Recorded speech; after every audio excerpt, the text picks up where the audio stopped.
को जाने इसी जन्म में। इस संदर्भ में जो समझने वाली बातें हैं,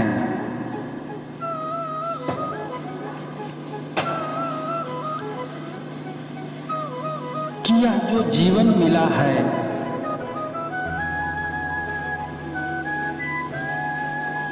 इसका उद्देश्य क्या है, मकसद क्या है। तो एक तरफ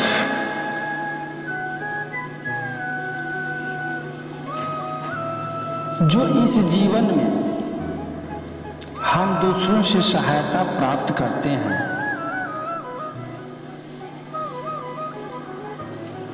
शिक्षा प्राप्त करते हैं, धन प्राप्त करते हैं और लोगों से सहयोग प्राप्त करते हैं,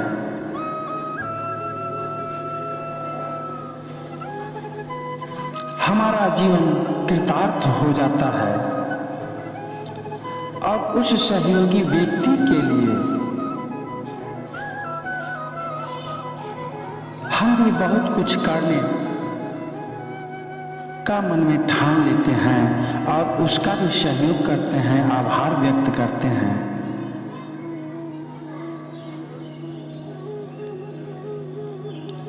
और ये वह परमात्मा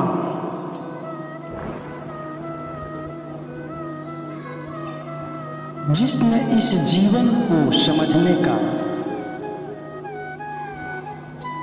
इस दुनिया को देखने का अवसर प्रदान किया, सुंदर आंखें दी ताकि इन आंखों से अच्छी अच्छी वस्तुओं को देख सकें, कानें दी ताकि हम अच्छे अच्छे बातों को सुन सकें, और मुख दिया ताकि हम स्वादिष्ट से स्वादिष्ट व्यंजनों का स्वाद का सुख प्राप्त कर सकें।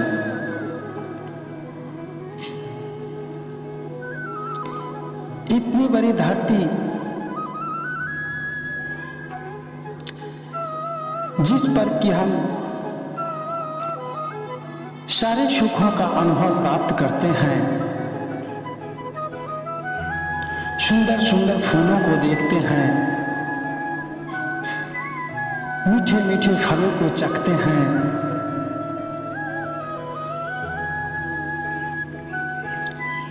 और इस जीवन में होने का एहसास महसूस करते हैं। तो एक तरफ वह परमात्मा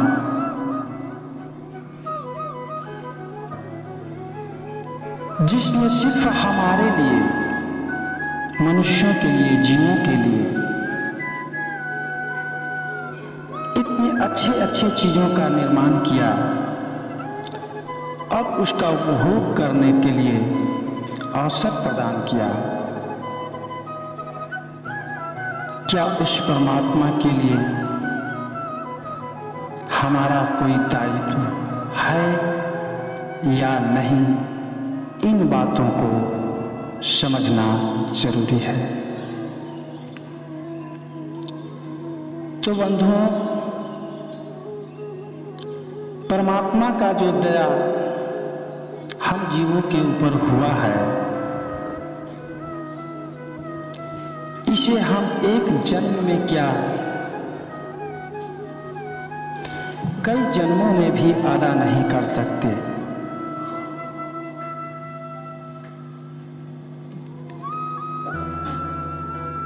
जब हम अपने माता पिता के ऋण से, गुरु के ऋण से और सगे संबंधियों की उदारता का कर्ज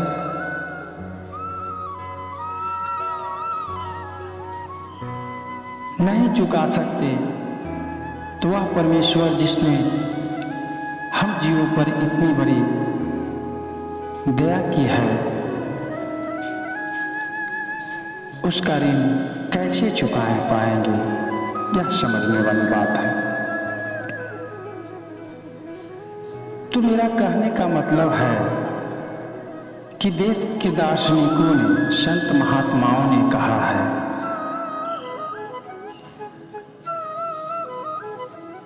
मैन इज मॉर्टल, मनुष्य नाशवान है। लाइफ इज शॉर्ट, हम लोगों का जीवन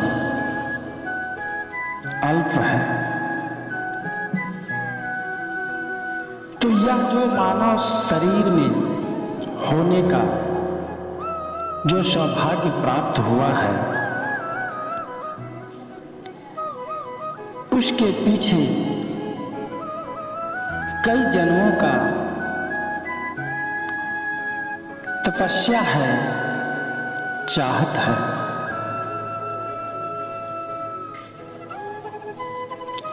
और इस छोटे से जीवन में,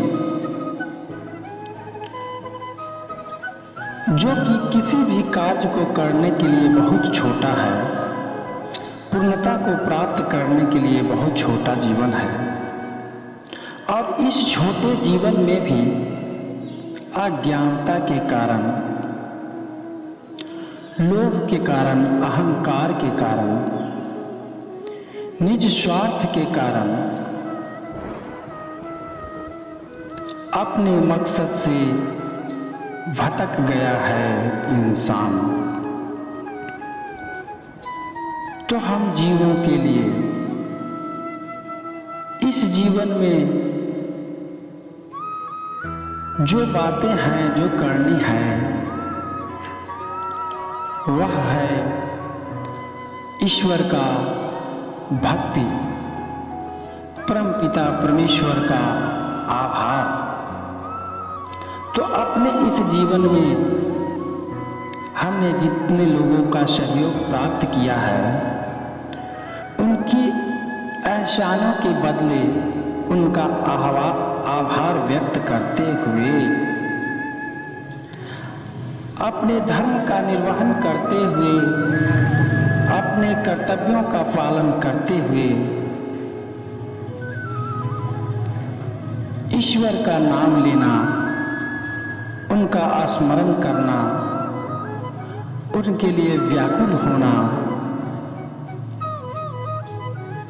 बहुत जरूरी है।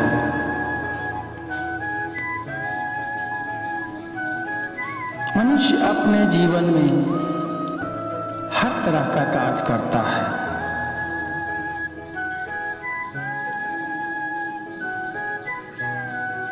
जीवों का संहार भी करता है अपने स्वार्थ के लिए, और जीवों से प्रेम और उस पर दया भी करता है अपने स्वार्थ के लिए। पर यह जो जीवन में समझने वाली बात है कि अपने इस जीवन में उस परमात्मा के लिए जो अनंत है, अलौकिक है, ब्रह्मांड के रचयिता है, उसके लिए हम क्या करते हैं।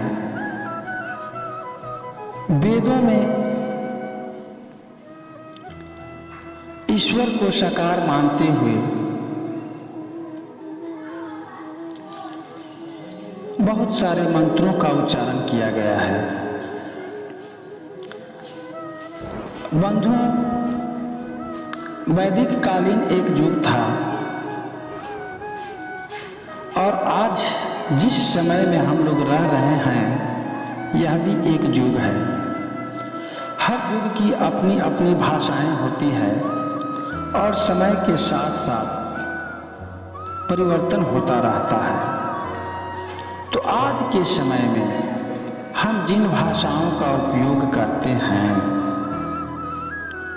उन भाषाओं के माध्यम से अपने अंतस के गहराइयों से निर्विकार होकर ईश्वर का स्मरण करना, ईश्वर का आभार व्यक्त करना हम मनुष्यों का परम कर्तव्य है। प्रार्थना के लिए किसी मंत्र की जरूरत नहीं है। प्रार्थना के लिए विशेष विद्या अध्ययन की जरूरी नहीं है। प्रार्थना के लिए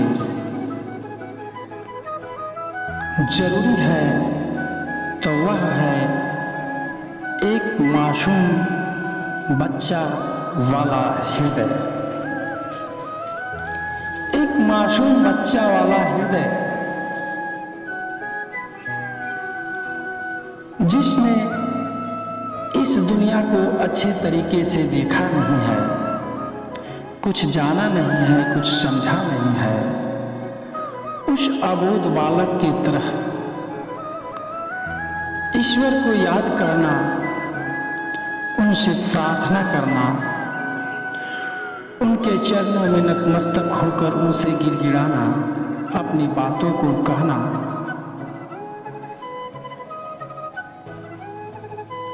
प्रार्थना का मतलब है। प्रार्थना वही सुनी जाती है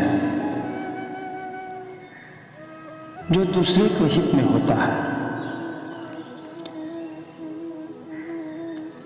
अपने हित के लिए प्रार्थना अगर करते हैं, कोई जरूरी नहीं है कि वो आवाज उस परमेश्वर तक पहुंच सके, पर अपने इस जीवन में अगर आप दूसरे के लिए प्रार्थना करते हैं, दूसरों की भलाई के लिए कुछ मांगते हैं,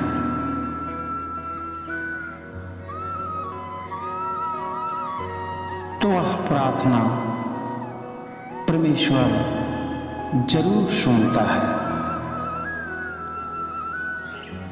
तो बंधुओं, इस तरह से संसार के जितने भी लोग हैं, अपने स्वार्थ से ऊपर हटकर अगर दूसरे का सहयोग करते हैं, दूसरे के लिए प्रार्थना करते हैं,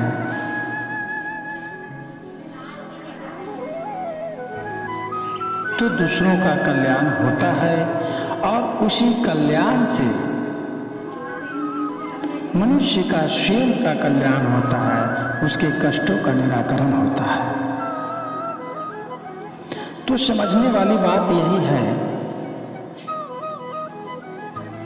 कि प्रार्थना अगर हम दूसरे के लिए करते हैं, तो इस संसार के जितने भी लोग हैं वो भी किसी दूसरे के लिए प्रार्थना करेंगे।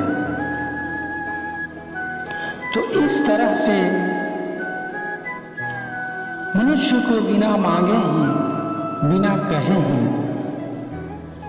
वो प्रार्थना का फल मिल जाता है। सत्तू ने कहा है, मन न रंगाए रंगाए जोगी कपड़ा। तो यही बात है, जो परिवर्तन होनी चाहिए वह हृदय से हो। शरण में आप तेरी प्रभु मुझे को भुलाना ना, तेरा है नाम दुनिया में पतित पावन सभी जाने, देख कर दोष को मेरे नजर मुझे से हटाना ना, शरण में आप तेरी प्रभु मुझे को भुलाना ना। तो वह जो परमेश्वर परम सत्य है और केवल सत्य है, उस परमात्मा का चिंतन करें, ध्यान करें,